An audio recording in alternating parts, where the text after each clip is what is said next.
So my first ever ride on the 22nd of December 2022 was on the London Classic course.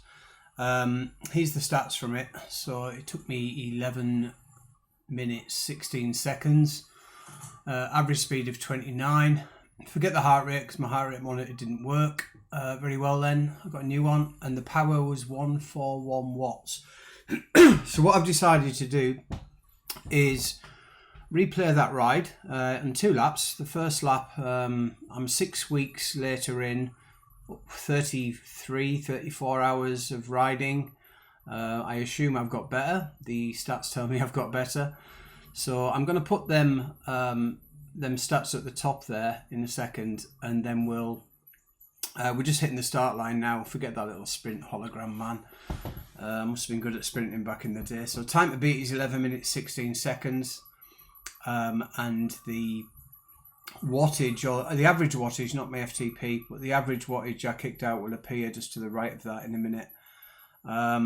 So the average wattage was 141 watts. This is my first ever ride on Zwift after I did the tutorial ride. I've never rode this course since, so I thought it'd be a good idea to give it a ride and see if I've got any better. My average speed on that ride was 29 kilometers per hour.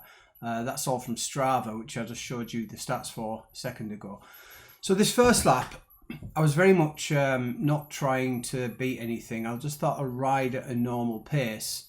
So I'm at 200 watts there, which is a bit bigger than what I really want to go. But and that isn't my FTP, that's the watts I'm kicking out. I'm 90 kilograms. I was 94 kilograms when I did the first ride.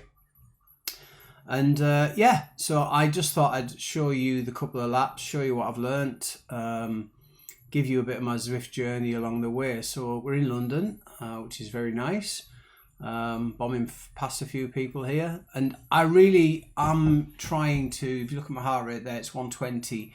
To give you a bit of perspective on my heart rate, I've got a resting heart rate of about 60. It never really gets any above 160, 165 if I'm really pushing it. Normally gets about 120 on a ride. But I can remember the first ride I did, if I just take you back to that as we're bombing around London. The first ride I did, I can remember I did 2 laps, and I can remember being out on my backside, especially when I hit these little hills that you get in a bit. Unfortunately, the hologram obviously wasn't a thing then on the full segments. It was only on sprints, I think, which is why I've not got a hologram that I'm chasing, or it'll be behind me, I would imagine. But there you go. I didn't know much about drafting back then, so I did jump on the back of a few wheels when that little message came up. But this is me now, or a few days ago now, on recording this. And I just thought I'll take a nice steady, keep my heart rate about 120, won't push it too hard, 160, 170 watts. And if you bear in mind, if you look at the average wattage of what I did back on the 22nd of December on day 1, it was 141 watts according to Strava. That's the wattage, not the FTP, so I've put FTP to be at the top, but it's not. That's the average wattage that I was kicking out. So yeah, I'm just bombing along. It's quite a short route if you want to stay with me, and what I'm going to do after this lap is put a bit more effort in and see if I can beat those figures. I mean, I am really hoping that I do beat 11 minutes 16 seconds. It'll be a bit embarrassing after 30 odd hours of riding if I'm worse. I don't think I am. I have entered a couple of races and I've come second in 2 D races, and I came 8th in the third one, which was a really hard race. But yeah, I've ridden a couple of days before this, so I haven't got fresh legs. But yeah, quite happily just trying to bimble along. I'm more looking at my heart rate than the wattage at the moment, because I'm trying to think, I don't want to push it too hard. I just want to see what a normal ride would be. I mean, if I just came on here and did 1 lap and powered it out, then I'm not really proving anything. I can remember when I did the first ride, which I didn't record, I didn't know how to record them. I really found the hills hard, and you might think if you've ridden this course there isn't any hills, which is correct, but there is a couple of tiny kickers, and they just zapped my legs, and I can remember being out on my feet thinking, how am I going to get up these? I didn't know much about Zwift then, nothing, more or less. I'd done the tutorial ride and then learnt a little bit. Didn't know much about drafting, didn't know what these power-ups were, just kept pressing them. But there we go. I thought, let's just do a steady lap and see how much I've improved. I know I've improved from my power curves and all of that stuff. If you're a beginner, it's all about power and FTP, how many watts you can kick out per kilogram of your weight. So I do weigh a bit less now, so I'm assuming I have to push a bit harder to get them watts. It'd be better for me on the hills. But I've lost just about 5 kilos in 6 weeks, which I'm quite proud of. Ride on back. I do give a few ride-ons now. I can remember the first 4 rides I did, I kept wondering, how do I get one of these thumbs, and didn't even know how to give a thumb out. And then what I was doing, I was clicking on, and if you're a beginner, I apologise because you're probably doing the same. I was clicking on the individual person and giving them a thumbs up, rather than doing the everybody near me bomb power up, which gives thumbs ups, which gives everybody a ride on around you who's your category, I think. But anyway, I do get in the draft a little bit here, but I am conscious of not doing that too much, because I'm trying to mimic the ride I did on the 22nd of December. I've hit the feather as well, because I was hitting my power ups and I'm going up a bit of a hill.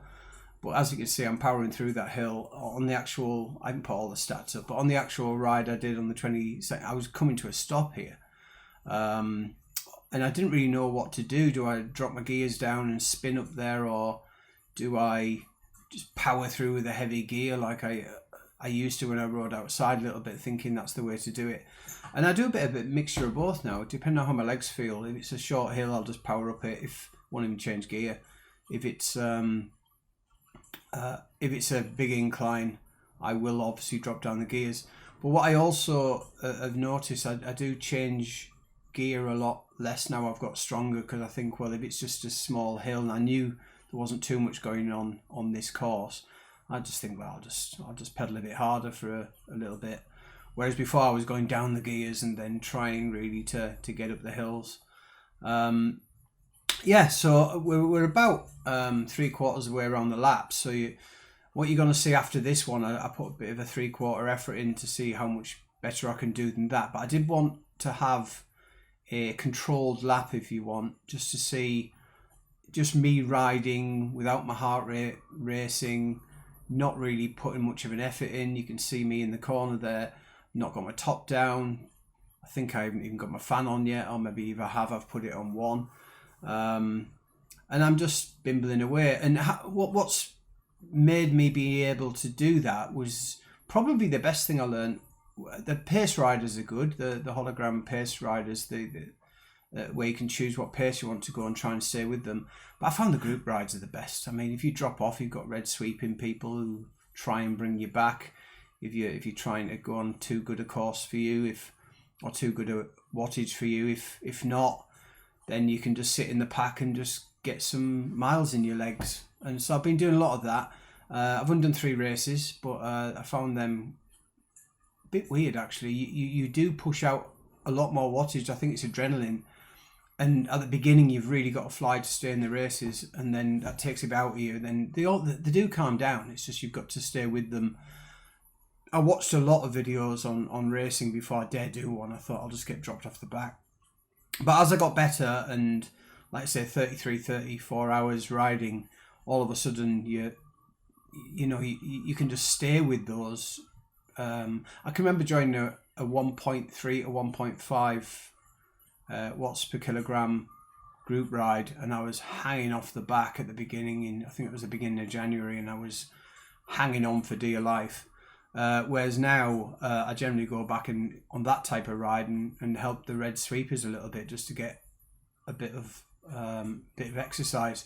One thing that does happen here, which is amazing, is you'll see my hologram sprint appear. I think I've got better at riding, obviously, and got a lot more power in my legs. But my sprinting, I can't keep up with this guy who you'll see in a minute, which is me from back then, because I've only ridden this. This is the second time I've ever ridden this route. So it's amazing. And what I used to do though, I used to put on the heaviest gear I could and just give it some.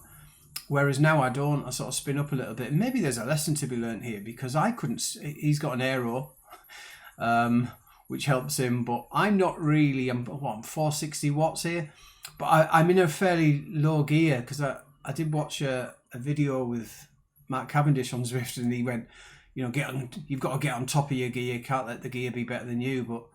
But to be honest, I was a bit taken back that I couldn't get anywhere near that. And that's probably just because I'm not bouncing down 4 gears and really getting out the saddle and pulling. I'm just thinking, well, I can go quite quick anyway.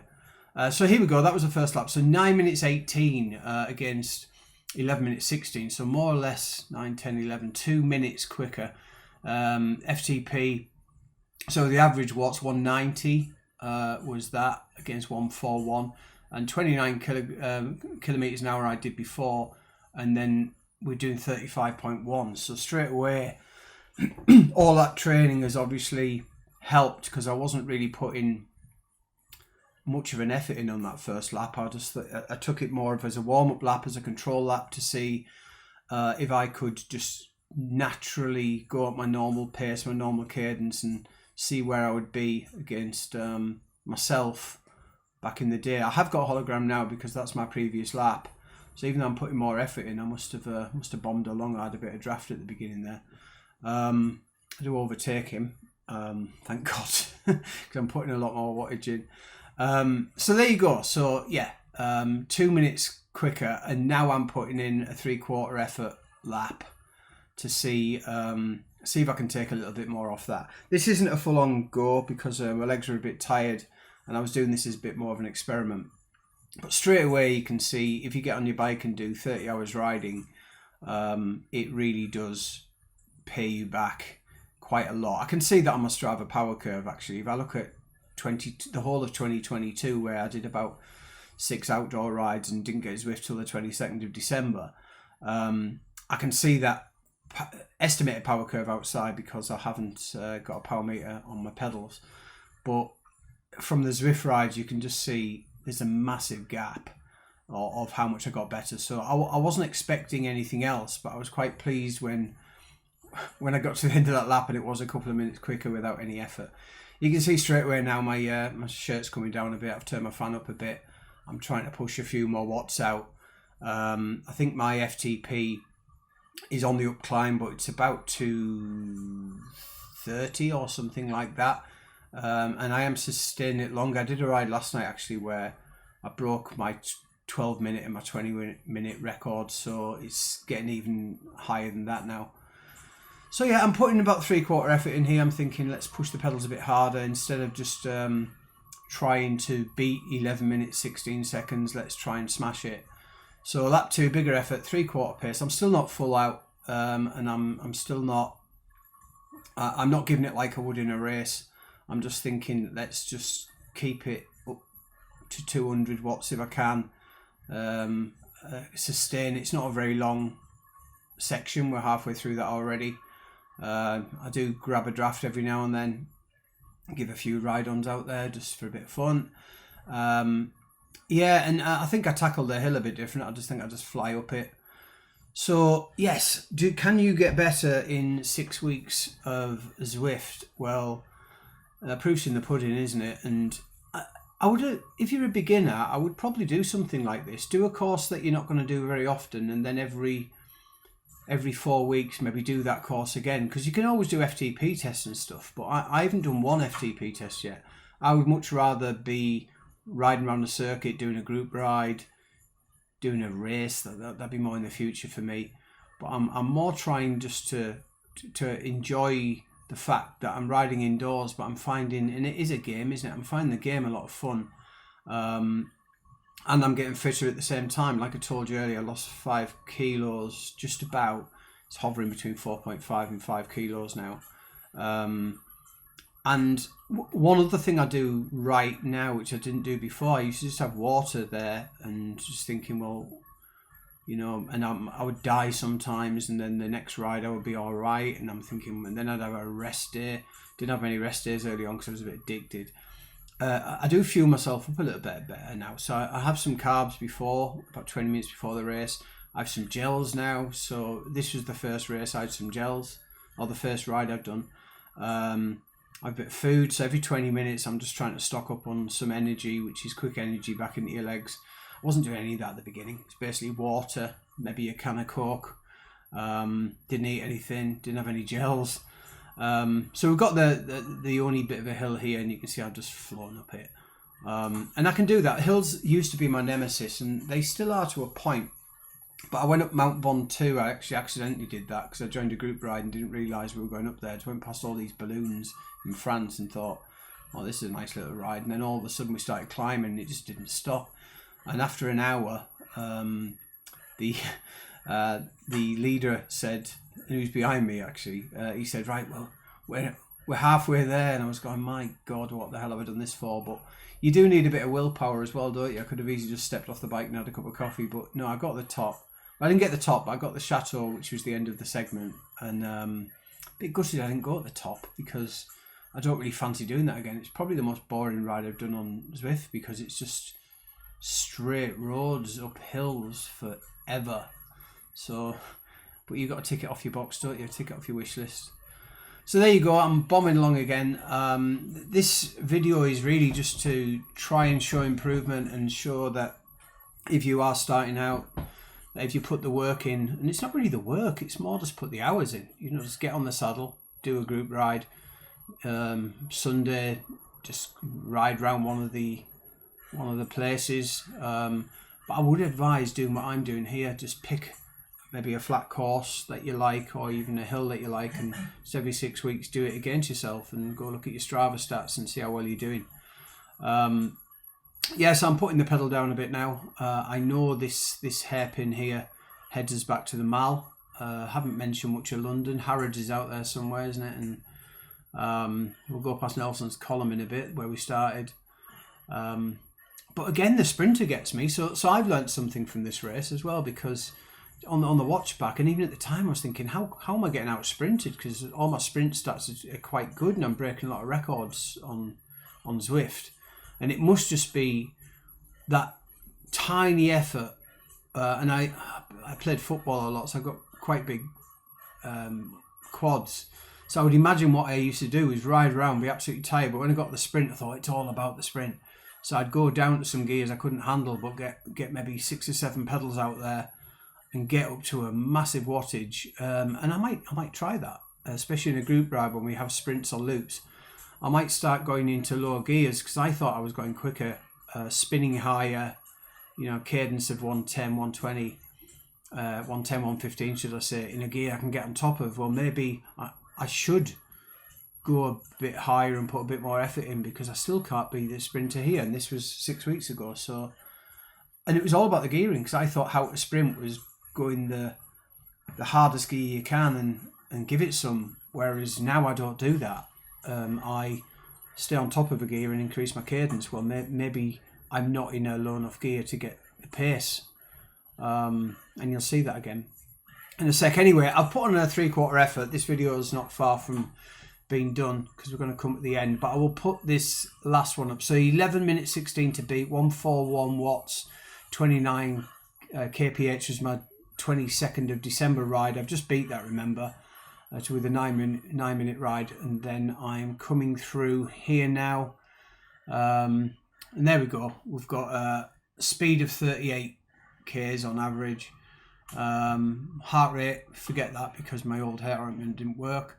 232 watts against 141, so I'm nearly 100 watts better than I was. And the time 8:35, so 8:35, 9:35, 10:35. I'm 2 minutes 40 odd seconds, 2 minutes 30 odd seconds ahead of where I was. So there we go. That's that. Hope you enjoy this video.